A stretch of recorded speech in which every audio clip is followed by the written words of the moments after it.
दोस्तों, आज मैं आप लोगों के सामने एक 9th क्लास का RS अग्रवाल का मैथ लेके आया हूँ, जिसमें हम लोग चैप्टर 4 पढ़ेंगे, लीनियर इक्वेशन इन 2 वेरिएबल्स। आज बहुत ही नए तरीका से इसको हम लोग जानेंगे और सबसे जो इजी मेथड होगा वो आज हम बताएंगे आपको, कैसे एकदम कितनी आसानी से हम सवाल को कैसे सॉल्व कर सकते हैं। तो चलिए हम लोग चैप्टर को स्टार्ट करते हैं बिना समय गंवाए हुए। सबसे पहले हम लोग देखेंगे, यहाँ टॉपिक है मेरा लीनियर इक्वेशन इन 2 वेरिएबल्स। पहले हम लोग लीनियर इक्वेशन इन 1 वेरिएबल को समझेंगे। आखिर लीनियर इक्वेशन इन 1 वेरिएबल क्या होता है। Linear equation in 1 variable, linear equation अगर कोई आपका इक्वेशंस है ax plus b equals two 0 के रूप में, तो इसे हम कहते हैं लीनियर इक्वेशन इन 1 वेरिएबल, क्योंकि यहाँ पे ये जो आपका दोनों है ये कांस्टेंट है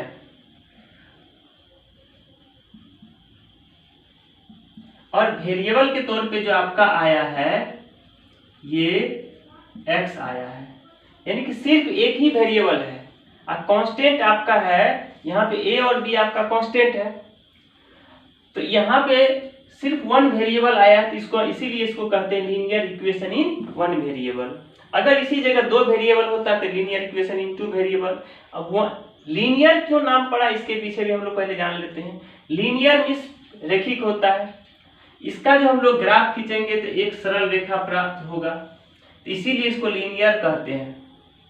लीनियर में देखिए वेरिएबल का पावर मैक्सिमम आपका 1 होगा, 1 से अधिक नहीं होता है। लेकिन जैसे ही अगर आपका 1 से ज्यादा पावर होगा तो वो एक रेखा में ग्राफ नहीं प्राप्त होगा। अगर मान के चलिए ax स्क्वायर प्लस b बराबर 0 है, इसका जब ग्राफ आप खींचेगा तो ये कर्व करके आएगा, तो ये आपका लीनियर नहीं होगा। लीनियर हमको पावर, अगर ये वेरिएबल का पावर 1 रहता है तो लीनियर होता है। तो इस तरह का एग्जांपल हम लोग देखते हैं इसमें, जैसे 3x प्लस 4 इक्वल्स टू 0, ये एग्जांपल हो गया। लीनियर इक्वेशन इन 1 वेरिएबल में आपका ये भी ऐसा भी हो सकता है, 4x बराबर 0 भी हो सकता है। अब यहाँ पे इस तरह से यहाँ पे ये तो आपका जो है कांस्टेंट टर्म है, ये आपका x का कोफिशिएंट है, ये आपका वेरिएबल है। इस तरह से इसका जनरल फॉर्म अगर देखा जाए तो लीनियर इक्वेशन का ये आपका हो गया जनरल फॉर्म, ये जनरल फॉर्म हो गया लीनियर इक्वेशन इन 1 वेरिएबल का। अब हम लोग देखते हैं जो हमारा टॉपिक है लीनियर इक्वेशन इन 2 वेरिएबल, इसको हम लोग देखने का। अब इसका देखिए एक चीज और हम लोग इसका जान लेते हैं, पहले सॉल्व कैसे करते हैं। अगर लीनियर इक्वेशन इन 1 वेरिएबल है तो इसका सॉल्यूशन क्या होगा। सॉल्यूशन का अर्थ होता है कि वेरिएबल का ऐसा कौन सा मान रखें ताकि यहाँ पे बराबर में 0 आ जाए, वही आपका सॉल्यूशन कहलाएगा। उसका वही है सॉल्यूशन कहिए या उसको आप जीरोज कहिए, दोनों में से कुछ भी कह सकते हैं। जीरोज ऑफ लीनियर इक्वेशन कह सकते हैं या सॉल्यूशन ऑफ लीनियर इक्वेशन कह सकते हैं। तो हम लोग इसका सॉल्यूशन कैसे निकालेंगे देखते हैं। तो 3x इक्वल टू आपका उस साइड जाएगा तो क्या होगा -4, सो x इक्वल टू -4/3, अर्थात ये x बराबर -4/3 जो आया यही इसका सॉल्यूशन हो गया। अर्थात इसी को हम लोग जीरोज ऑफ कह सकते हैं, zeros of linear equation 3x plus 4 equals two 0 है ना, इज -4/3, यानी इसका जो जीरोज आपका आया है -4/3। हम लोग चेक कर लेते हैं कि सही है या गलत है। तो इसमें हम लोग LHS ले लेते हैं। LHS ले करके हम लोग देखते हैं 3 इंटू एक्स की जगह हम लोग कितना रखेंगे -4/3, प्लस में आपका 4 है, तो ये आपका 3 कट जाएगा तो -4 प्लस 4 बराबर क्या आ गया आपका 0। बराबर में आपका ये RHS।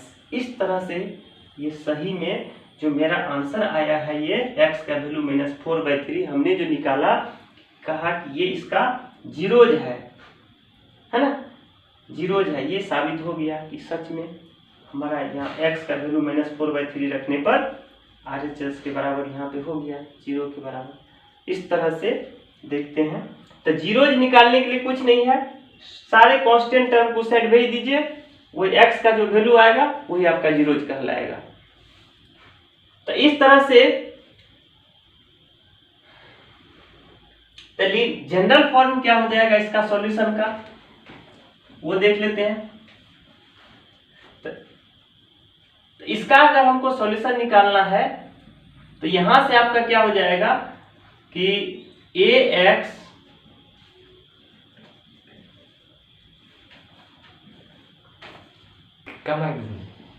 तो पहले इसका हम लोग देख लेते हैं सॉल्यूशन क्या होता है। ये ax इक्वल टू आपका ये उस साइड जाएगा तो 0 माइनस क्या हो जाएगा b हो जाएगा आपका, या ax equal to -b, so x equal to -b/a, यही आपका इसका जीरोज कहलाएगा। ये जो x बराबर -b/a आया इस इक्वेशन का जीरोज कहलाएगा। चलिए एक और एग्जांपल हम लोग देखते हैं इसमें। अगर आपका मान के चलिए 4x + 7 बराबर में आपका मान के चलिए 7 है या 9 ले लेते हैं, इसका कहेगा हमको इसका जीरोज निकालिए, इसका जीरोज क्या होगा। तो यहाँ पे देखिए जीरोज आखिर है क्या आपका, बराबर में कुछ ये कांस्टेंट टर्म ही आपको दे दिया गया, कुछ नहीं है। यहाँ भी कांस्टेंट टर्म है, यहाँ भी आपका कांस्टेंट टर्म है। अगर आप चाहे तो इस फॉर्म में इसको वापस आप इस फॉर्म में बदल सकते हैं। तो इसको 9 को इस साइड लाइएगा तो 7 में से 9 घट जाएगा तो -2 हो जाएगा। आपका ये जो है इस तरह से 4x + 7 - 9 = 0। तो ये आपका क्या हो जाएगा 4x 7 9 में से 2 जाए 7 जाएगा तो आपका -2 = 0। अब यहाँ से आप जो है फिर -2 को साइड भेज दीजिए तो 4x बराबर ये 2 हो गया, इसीलिए x बराबर आपका 2/4 यानी 1 ये 2। तो ये आपका जो आया है 1/2। तो इसका सॉल्यूशन क्या हो जाए आपका 1/2 हो जाएगा। जैसे हम लोग चेक कर लेते हैं,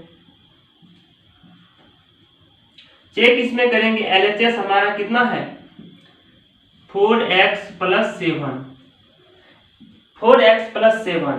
हमें यहाँ पे x का वैल्यू जो रखेंगे LHS में जो रखेंगे वो बराबर में जो RHS है आपका उसके बराबर आना चाहिए।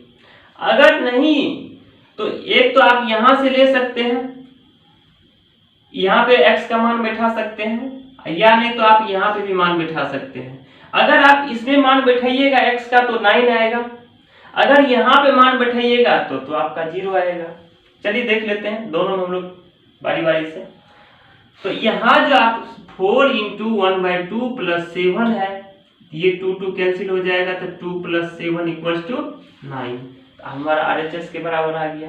यदि इसी वैल्यू को हम यहाँ नहीं पुट करके यहाँ पे अगर पुट करें तो 4 × 1/2 - 2 = 0, ये 2 तो 2 - 2 = 0, अर्थात 0 = 0। तो ये हमको आ गया 0 = 0। तो दोनों में से आप चाहे यहाँ पुट कीजिए चाहे यहाँ पुट कीजिए, हर हाल में इक्वेशन को क्या करेगा सेटिस्फाई करेगा। तो जो वैल्यू x का जो वैल्यू इक्वेशन को सेटिस्फाई कर दे वही उसका सॉल्यूशन कहलाता है, इसमें कोई अलग नहीं है। अब हम लोग देखते हैं लीनियर इक्वेशन इन 2 वेरिएबल, जो हमारा टॉपिक है। हमने अभी समझ गया कि लीनियर इक्वेशन इन 1 वेरिएबल क्या होता है। अब हम लोग देखेंगे लीनियर इक्वेशन इन 2 वेरिएबल्स। देखिए सबसे पहले जानेंगे कि लीनियर इक्वेशन इन 2 वेरिएबल्स कहते हैं किसको। अगर आपका कोई इक्वेशन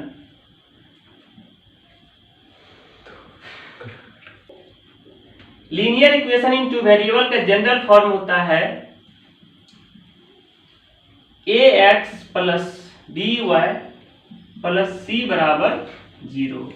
अगर कोई आपका linear equation ax plus B Y plus C बराबर 0 के रूप में अगर रहता है तो ये आपका लीनियर इक्वेशन इन टू वेरिएबल कहलाता है। तो यहाँ पे देखिए आपका वेरिएबल कौन है, वेरिएबल के तौर पे से आपका जो प्रयोग हुआ है x एंड y, ये x और y आपका वेरिएबल है और a और b आपका क्या है, coefficient of x and y है ना, कोफिशिएंट है आपका,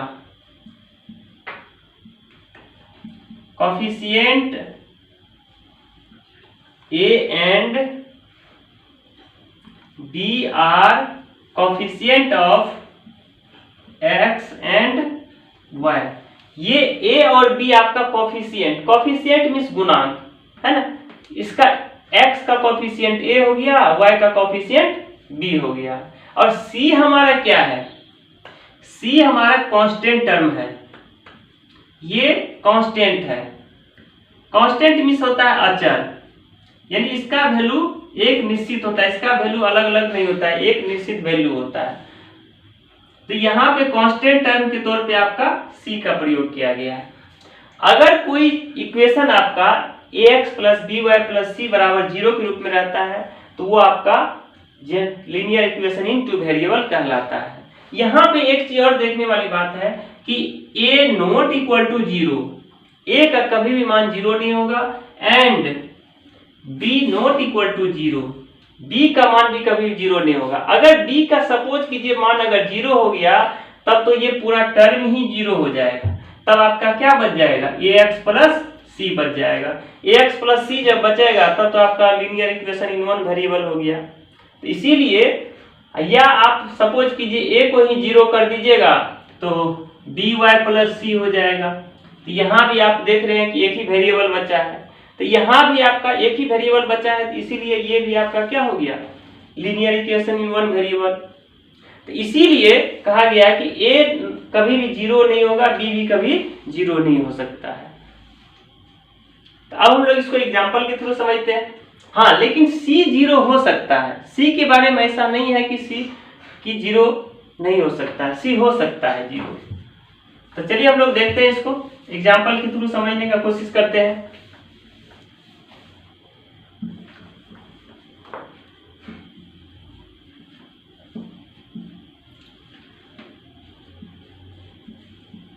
अगर आपका 3x प्लस 4y प्लस 2 बराबर 0 है तो ये आपका लीनियर इक्वेशन इन टू वेरिएबल कहलाएगा। या आपका दूसरा एग्जांपल ऐसा भी हो सकता है 4x माइनस 5y प्लस या बराबर में 0 कर देते हैं, ऐसा भी हो सकता है आपको, ये भी हो सकता है। या ऐसा भी आपका हो सकता है 7x माइनस 3y बराबर में 5। क्यों, क्योंकि यहाँ पे देखिए कांस्टेंट टर्म को हमने उस साइड भेज दिया है। इसी को आप दूसरे तरीका से भी लिख सकते हैं 7x माइनस 3y, ये 5 को इस साइड बुला लीजिए तो माइनस 5 बराबर 0, ये आपका इस फॉर्म में आ गया। तो आप इसको जो है लिख सकते हैं इस फॉर्म में। तो ये आपका जो है लीनियर इक्वेशन इन टू वेरिएबल कहलाएगा।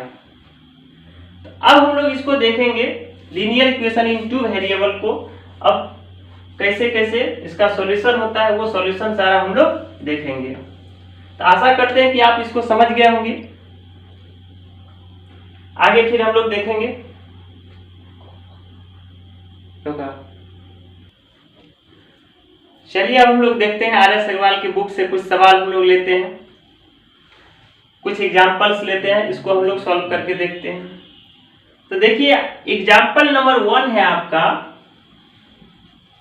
एग्जांपल नंबर 1 कहता है write each of the following equation in the form ax plus B Y plus C बराबर 0 and indicate the value of a b c in each case.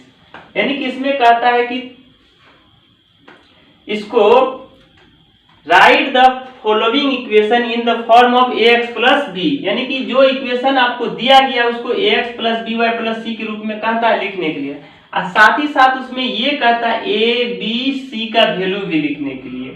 तो चलिए देखते हैं जो example आपका दिया गया है, ये 3 =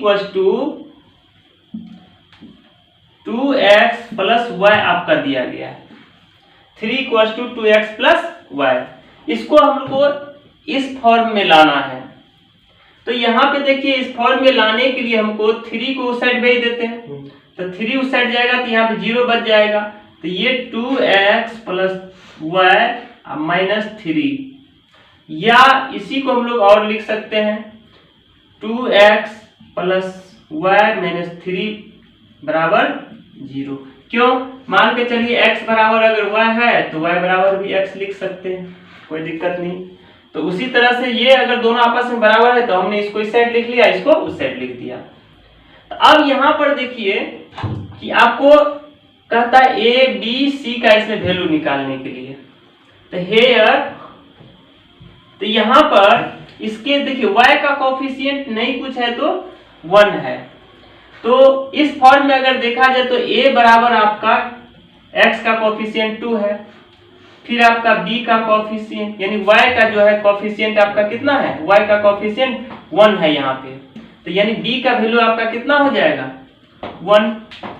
फिर उसके बाद हम लोग c का वैल्यू यहाँ पे कितना है, -3 है, तो c = -3 हो जाएगा। तो इस तरह से आपका a b c तीनों का वैल्यू आ गया। तो ये इसमें यही कह रहा था कि इसको जो है स्टैंडर्ड फॉर्म में लिखिए, उसके बाद फिर a b c का वैल्यू निकालिए।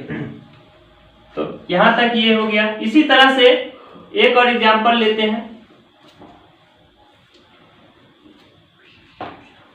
x/3 - y/2 = 5। इसको भी फिर कहता है स्टैंडर्ड फॉर्म में लिखने के लिए। तो यहाँ पे x/3 - y/2, ये 5 इस साइड आएगा तो -5 बराबर में 0 बच जाएगा। तो यहाँ पर देखिए a का वैल्यू कितना हो जाएगा, यहाँ पे x का जो आपका कोफिशिएंट है 1/3 है, x का कोफिशिएंट 1/3, तो 1/3 हो जाएगा। b का कोफिशिएंट, y का कोफिशिएंट -1/2 है, -1/2 हो जाएगा। फिर यहाँ पे c कांस्टेंट टर्म के तौर पे यहाँ पे 5 आया है, यानी कि कौन सा, -5, ये हो जाएगा, -5 हो जाएगा। इस तरह से ये आपका तीनों वैल्यू आ गया। ठीक है, धन्यवाद दोस्तों। अब मिलते हैं नेक्स्ट वीडियो में। Thank you.